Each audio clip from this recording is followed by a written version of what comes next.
daily habits that really have leveled up my life.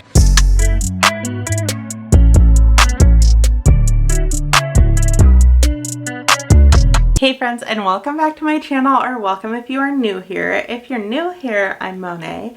If you're not new here, welcome back, girl. And we've got to talk about some daily habits that have changed my life. A year ago, I was sad and depressed and hating my job and not enjoying how my life was going and not feeling confident. And I have transformed pretty much every aspect of my life, and I'm just feeling better than I ever have felt in life. So today I want to share with you the habits that you absolutely need to start doing to level up your life, step into living your dream life, and have all of the support you need while you're building out your dream life. Make sure you hit that subscribe button before you leave, and let's talk about daily habits that will build your dream life. Number one is leveling up your reading. It is incredible the amount of knowledge and joy that can come from books, and it's proven that billionaires on average read 50 books a year, and the average American is only reading 17. And I think the best way to level up your reading is to incorporate it into your daily routine. I like to start my work day with reading just a chapter or an essay or a page or two of a nonfiction book. I really love a business book. And then I like to end my day with reading a chapter or 2 or 5 of a sappy romance. There is just nothing like curling up in bed with a sappy, cheesy, spicy romance novel and really just decompress and like lose yourself in a sappy, cheesy book. It is the best time. Second, you have got to find a fun way to learn. There's a quote that when you stop learning, you start dying. I think it's Einstein that said that.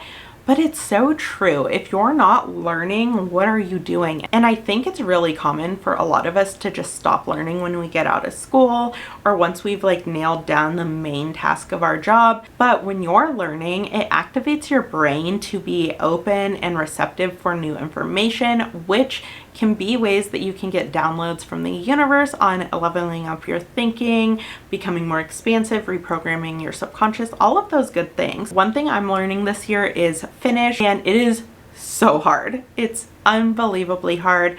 I already speak 2 languages, but Finnish is like a different animal entirely, and I've been having some fun with it. So I watch YouTube videos in Finnish. I also follow a few Finnish creators on TikTok, and I like to just listen to them talk so that I get more familiar with accents and word pronunciation. I also have Duolingo, which has a lot of games that you can play that are language learning based. I watch YouTube videos that are literally just teaching you how to speak the language, and sometimes I like to put a sticker on something in my house or a post-it note that says the Finnish word, and then every time I pass it, I say that word and it just adds to my vocabulary. But there are so many different things you can learn. There's endless ways to learn. You could do Skillshare, masterclass, hire a coach. There's coaches on anything. I'm a mindset coach if you wanted to learn about subconscious reprogramming and leveling up and transforming your mindset.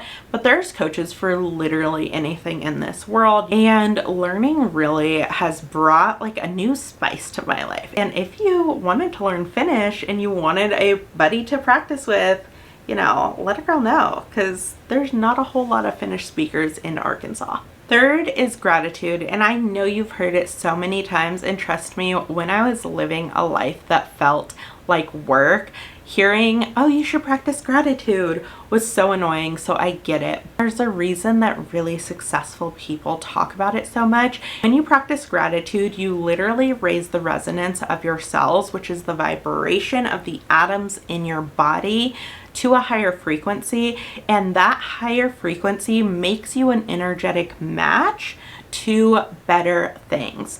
Things like love and happiness and learning and gratitude, all of those are at a higher frequency. Even things like attracting your dream job or your dream partner, all of those things become easier when you're practicing gratitude. It literally changes the cells in your body and how they move. And if you are really, really struggling to find things to be grateful for, get silly about it. Get obnoxious. Look at the thing you're trying to bring into your life and find gratitude in that. So if you're hoping for a lot of money or a bigger house or a better job, you're looking for abundance, then start being grateful for all the abundance around you. You can say, I'm really grateful for the abundance of grass in my front yard. If you live in a high-rise in New York, I'm really grateful for the abundance of concrete. See what you're looking for in the world in unexpected places, and when you do that, it makes it so much more likely that you will accomplish that goal or that dream because you will be an energetic match for it.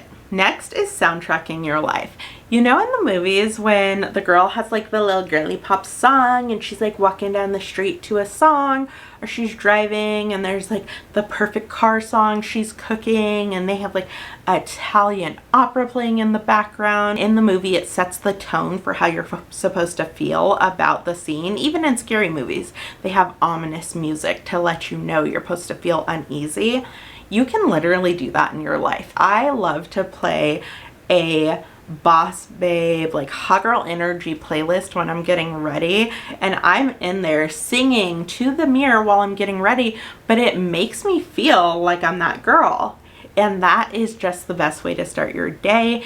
I have a ton of playlists on my Spotify, but I really encourage you to go and make playlists that really resonate with you and really make you feel the way you're wanting to feel. I love to have like a lo-fi French jazz moment when I'm studying. Really set the tone for your day, and it's such an easy thing to do. You could build out these playlists in one day over the weekend, and then you have them. You can also do it slowly as you hear songs that make you feel some type of way. Add them to a playlist that you can then go back to when you're wanting to feel that feeling. It makes your life feel like you're in a movie. You're the main character. The world is responding to your energy, and it's just so much fun. Give yourself a treat every single day. I don't know at what point we normalized like having treats on just our birthday or on special occasions, but no, being alive is a special occasion. You waking up this morning, special occasion. So you deserve a treat. You watch your favorite movie while eating dinner tonight. Can you make a charcuterie board instead of your normal boring lunch? Like, what ways can you find to treat yourself every single day and feel like you are celebrating a special occasion? That special occasion is literally being you every single day. I like to drink my kombucha out of a wine glass. It's the same drink I've been drinking the whole time, but it just elevates it a little bit, makes it feel like it's a special occasion, and gives me a little treat to look forward to every single day. If you've been around for a minute, you have heard this from me, but it's a core belief of mine. That's why I want to drill it into your little cute head until you got it. Is you have got to keep your media aligned with how you want to feel in life. This is not saying that you can never watch the news, or what I'm saying is pay close attention to how you feel after consuming each piece of media you consume. That's your books, your songs, the TV shows you watch, the type of videos you see on TikTok. What is your algorithm on Instagram giving you? The algorithms all work as what you engage with more, it's going to give you more of. So really take a moment and be really present with yourself and see how you're feeling when you're spending time with each form of media. When I used to watch the news,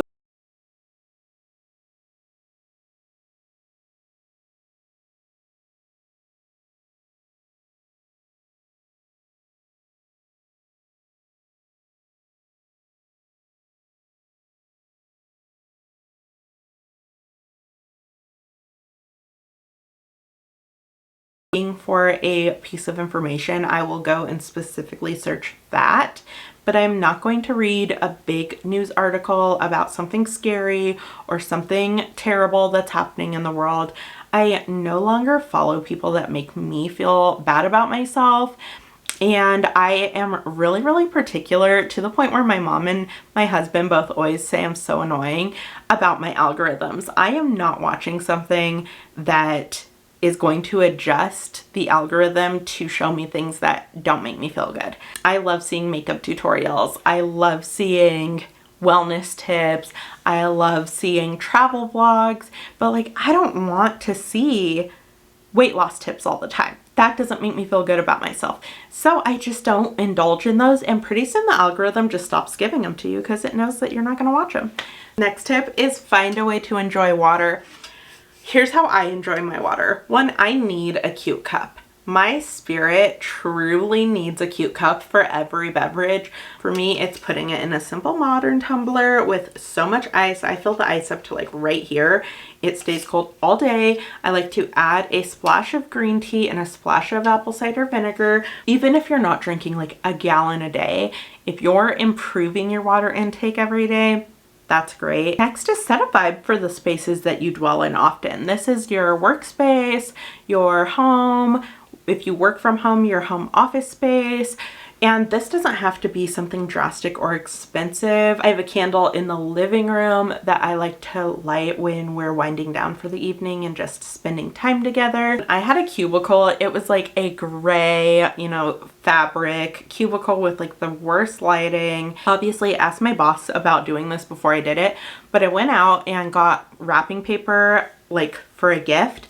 And I pinned it to one wall of the cubicle because it was fabric, and just completely covered that wall. And it was a mint green with like gold polka dot wrapping paper, but it changed the space so much. It brightened it up. And after I did that, literally everybody else in the office ended up doing something in their cubicle space because they saw how much of a difference it made. The only thing is be really careful with like candles or diffusers or any kind of fragrance, because you want to be really respectful of the people you share space with, and you don't want to inadvertently give them a migraine or make it so that they can't enjoy that space. But if there's like a little thing you can do to make the vibe of wherever you're spending a lot of time feel more aligned to the lifestyle you want to live, invest a little bit of money, invest a little bit of time, ask your supervisor for permission, whatever you have to do, because you deserve to be enjoying your space the majority of the time. Next is I started making time for hobbies and fun. Our culture is so focused on a hustle culture. It's really focused on being in your masculine energy. I was so caught up in that, being like this boss babe and just really having so much to do and always being in a hustle, that I would often think if it's not productive, if it doesn't get me closer to my dream job, I'm not doing it. But that's not what life's about. When you're 100 years old, you're not really going to look back and be like, gosh, I wish I had worked more. But you might look back and be like, I wish I had had more fun. So make time for hobbies and fun. I like to have dance parties. Jerry and I have dance parties a lot. We also just started having puzzle dates. I love a puzzle. Find things both solo and with family, friends, partners that really just bring you joy and have no other purpose other than to bring joy, and make time for those. Schedule them in your calendar, block them off on your work calendar. Let it be known to yourself and the rest of the universe that that 1 hour a week is for you and nothing can interrupt it. And on a very similar note, make time for self-care and cleaning each week. This can be like a high maintenance, low maintenance routine. Maybe it's taking a bath, but also a Sunday reset or whatever cleaning schedule works for you. Having a messy space is really, really hard on you mentally and emotionally. It's very hard for people to be productive when they're experiencing a lot of clutter. Make time each week, put it in your calendar, make a commitment to yourself for some cleaning and then also for some self-care. Try out some of these habits. You don't have to try them all at once, and also just have grace for yourself. Remember, creating a habit is a process and it may not happen overnight, but it is always worth it when you're working on making your life better or enjoying yourself more. So I would love to know what daily habits help you romanticize your life. Drop them down in the comments below. Maybe I will learn something from you as well. And remember, you are wonderful and wise and all the good things. Until next time, I will see you next time. Bye guys.